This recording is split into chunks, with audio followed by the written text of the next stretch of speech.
The mother of an Israeli soldier in Hamas captivity, Shaawal Aron, addressed the Islamist movement's senior leader Ismail Haniyeh and argued him to show evidence that her son is still alive, vowing to turn the country upside down in order to get a prisoner swap deal to retrieve her son.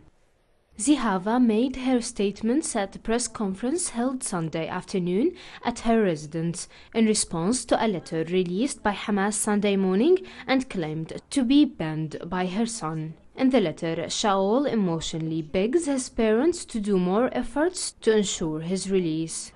Meanwhile, Hamas movement refuses to give any information on the destiny of Shaul Aron and his comrade Hadar Golden, before Israel ensures the release of more than 1,000 prisoners who were freed in the framework of Shalit's swap deal in 2011, yet were arrested again by the Israeli forces in 2014. This message is a present from the Al-Qassam brigades on its founding anniversary. It's very well known that media propaganda is required. Certainly, Israel benefited from its previous experience in the Gilad Shalit's swap deal. It's Shaul Aron. For the Israelis, Shaul is just a body. And because of that, the Israelis are not concerned about a new prisoners exchange deal. They want to weaken their enemy Hamas. And this is one of the new lessons that the Israelis have recently learned. Israel announced Shaul and 6 other soldiers killed on June 20, 2014 during Operation Protective Edge against Gaza Strip after their tank was struck by an anti-tank missile eastern Gaza City. Israel could collect the remains of only 6 soldiers, while it pronounced Shaul's body as missing. Noharazin TeleSUR TV, Gaza. In a preliminary move to undermine Argentina's Anti-Monopolic Media Law Act of 2010, President Mauricio Macri has transferred the oversight of the Argentine Communications and Media Authority, an independent body of the state, to the newly created Ministry of Communications.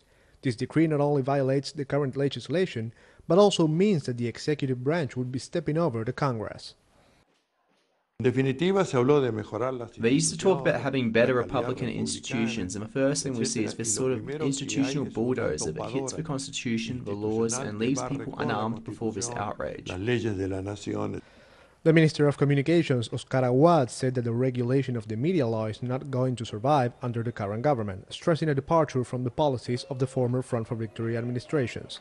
These words sparked outrage in thousands of Argentines who took the streets this Monday evening. Today we see an accomplice of the last dictatorship, like Awad, saying that this law will not survive under this government. I believe that people will take to the streets as many times as necessary, and the government will have to take a step back in this and in many other decisions that affect the people. According to Aguad, Macri is committed to overturning the media law on the basis that it inhibits free market competition. This is seen by many as a move to favor Argentina's largest media holding, the Clarín Group, which has been historically aligned with the country's right wing. We from Barricada TV have received a broadcasting license for digital TV 2 weeks ago. We got that license on the street and we will defend it on the streets. Critics say that scrapping the media law, which places limits on the size of media conglomerates, is a direct assault on democratic commitment to a diversity of voices in the press and would mean a death sentence for alternative opinions in the media. Laureano Ponce, TeleSUR, Buenos Aires. A group of 79 private oil firms and consortiums placed their bids for 25 onshore mature fields in regions of Mexico where oil drilling first began more than 100 years ago. The bidding committee will present on December 17th to the government organization, the National Hydrocarbon Commission, the results of the bidding proposals for each contractual area, so that the corresponding verdict will be made and the public declaration of each contract. This verdict will be published in the official diary of the Federation. This is the third round of bidding this year since Mexico passed its polemic energy reform, privatizing the industry and, according to analysts, furthering an unspoken strategy to dismantle Mexico's state-run oil company, Pemex. Finally, Pemex, as an operator, is reducing its capacity. It's reducing its intervention and it's being handed over to the transnational banks and companies so they can enter the oil business and guarantee the future of energy for the United States while confiscating its own future.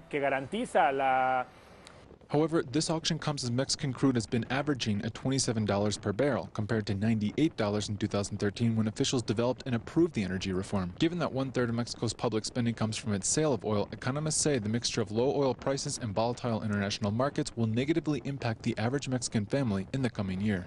These same economists say the growing economic uncertainty mixed with Mexico's insecurity crisis and potential land disputes where oil reserves are located will further problematize the implementation of the country's energy reform. Clayton Khan, TeleSUR, Mexico City. The whole world awaits the New York conference about the Syrian conflict between Russia and the US to be held this Friday. But between the hum of bullets and the noise of conferences, Syrians see that 5 years the crisis have passed, teaching them one thing only, and is not to look to any conference as the event which will end what they passed over the past years. Honestly, I hope there will be positive results, but unfortunately many conferences have been held, many negotiations, and all have failed or been thwarted. And though we do not count on any conference, but rather on our will, we are here to stay and we will resist side by side. On the ground, the Syrian army, supported by Russian jets, has achieved new progress in controlling several mountains areas bordering Turkey and northwestern Syria. For that, the Syrian army brought life again to the Aquarius air base, which will impact positively on the military operations in the Aleppo province in the north. We are strong because of our national army, the Syrian Arab Army, which protects us. And you can see the capital and other cities are safe. That's after more than 4 years of crisis and war against terrorism, and after all the economic pressures and others. The military map changes daily, and it seems that the strengths stand with the Syrian army and its allies, as Eastern Ghouta in the capital Damascus has seen a significant development, where the Syrian army has regained full control of the airbase of Marj al-Sultan and has hit the terrorist position on the southern border with Jordan. Hazem Abdullah, TeleSUR, Syria.